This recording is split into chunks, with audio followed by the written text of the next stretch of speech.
Alright, I just wanted to do a quick video showing the craftsmanship of my Craftsman shit mower. Um, it's a middle 90s Craftsman. It's a 19 horse Briggs twin hydrostat. This is the one I mow with. Got my old Cub. Got the Simpliciter over there. I took the hood off. I noticed the other day it was pulling. Well, about 2 weeks ago it was pulling real bad to the left. I got to looking at it, and the spindle, the weld had broke up the center of where the spindle goes through. So, like I said, I think it's a middle 90s Craftsman. I did the paint job, so don't give me any shit. I just said it fit in the trash can, so I set it there. But it's the weld split. They put these shitty welds right here. You turn the light on, Devin? Yeah. The weld split, and the axle tube come apart, and it was... The light is on then. It is on. Oh, I guess so. Oh, the bulb's out above me. Anyways, it split on the other side, so I didn't think much about it. I just welded it. Notice it's not welded on either end. So this is the one I welded, and it was a shitty weld job, but I'm actually glad I put a shitty weld on it.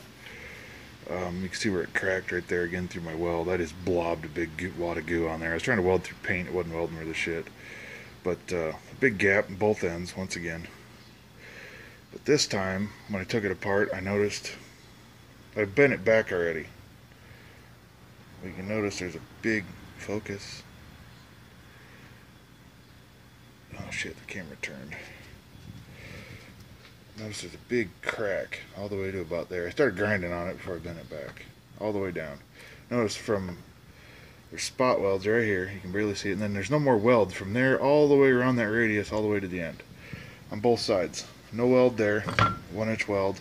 No weld, no weld, no weld. All the way to there. No weld to there. And then the little 1-inch weld. And then there's no weld all the way up to where the spindle goes in. So that don't make a whole lot of sense to me. Okay, same thing on the top. Just spot welded here and there across the top of these. And all the way to the end. From right there, there's no weld. Come on, focus. Focus. It's focusing on the shit in the background. There we go. Notice there's no weld. I mean, that's a thumb width there. All the way up through the radius and all the way to the end. Well, that's some high quality craftsmanship right there. I mean, why in the hell wouldn't you spend an extra 10 cents in MIG wire and weld the fucking thing all the way around? It doesn't make sense to me. Look where that cracked. Right at the end of that weld where they got it good and hot. Makes it brittle, and then it cracked all the way around once that weld cracked. So I got a little out of round. I got to round it back up. There's a sleeve that goes through and then a grease zerk that holds it in.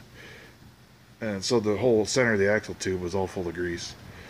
I dug it up best I could to weld on it. That's my big blob booger weld on there. Focus, you piece of Samsung. Anyways, there we go. I'm gonna fix that. I think I'm gonna weld up all the way to the end on both ends. I could buy a new axle for 60 bucks, but the only one that concerns me is this rub mark right here. It's a pretty good step in that. Smoke in my eye. But yeah, it's a pretty good step there. They didn't spare any expense on this bolt that was through the center. Holy shit. It was a big bolt. A 5/16 socket. But anyways, this is part one, and then I'll show you, this will be part one, and then I'll show you what I did to it when I'm done. So I got some paint to remove. I gotta go get some carb cleaner and some grease, so we'll be back after a bit.